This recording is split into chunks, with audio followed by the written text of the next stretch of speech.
बिस्मिल्लाहिर्रहमानिर्रहीम। अजीम कौम की माओं, बहनों, बुजुर्गों और नौजवानों, अस्सलाम वालेकुम।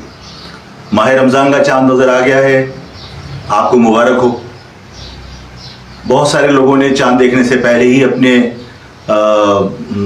माल असबाब का जायज़ा लेना शुरू कर दिया होगा ताकि ये अंदाज़ा लगाया जा सके कि कितनी ज़कात उन्होंने अदा करनी है।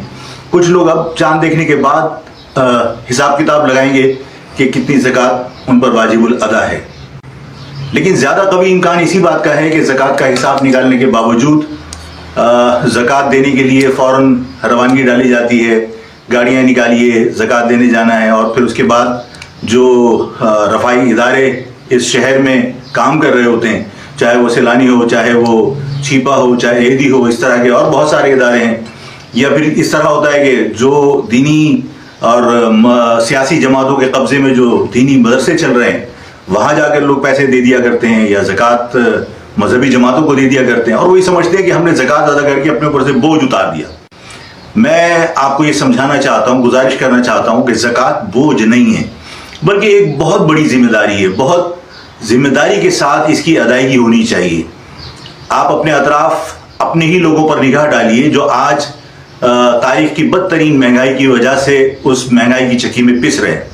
और मैं ये कहता हूँ कि महाजिर कौम के लोग, जो आपकी कौम के लोग हैं, वो तमाम लोगों से ज़्यादा बारीक पिसे जा रहे हैं। उसकी वजह ये है कि वो सिर्फ महंगाई की चक्की में नहीं पिस रहे, बल्कि वो अज़बियत की चक्की में भी पिस रहे हैं।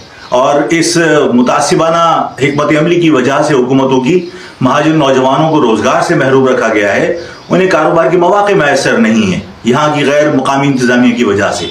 नतीजतन वो लोग बहुत छोटे छोटे से काम करके अपने घरों के रोज़गार, घरों के अखराजात पूरे करने की कोशिश कर रहे हैं। मिसाल के तौर पर आला तालीमी याफ्ता लोग मोटरसाइकिल के ऊपर बाइकिया का काम कर रहे हैं, बहुत सारे लोग फूड पार्टी का काम कर रहे हैं, डॉक्टर्स, इंजीनियर्स चाय के ढाबे लगाकर और फ्रेंच फ्राइज बेचकर अपने घर वालों का गुजारा कर रहे हैं। ये सारी सूरत हाल आप लोगों के सामने है और इनसे ये तवक्को रखना कि बाकी लोगों की तरह ये किसी सिग्नल पर खड़े होकर गाड़ियों के शीशे खटखटाएंगे, ये मुमकिन नहीं है।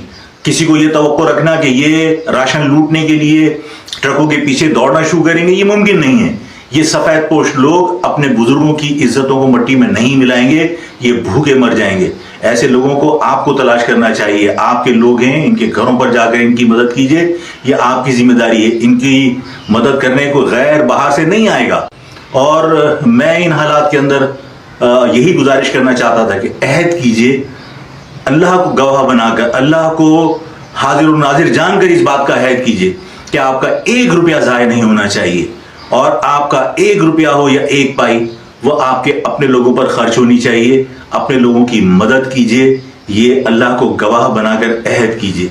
मैं अल्लाह से दुआ करता हूँ कि अल्लाह ताला हम सबको दुरुस्त फैसले करने की तौफीक अता फरमाए और अल्लाह ताला इस पाकिस्तान के अंदर इस महाजिर कौम की शान और शौकत को हमें वापस लौटा दे। आमीन। अस्सलाम वालेकुम।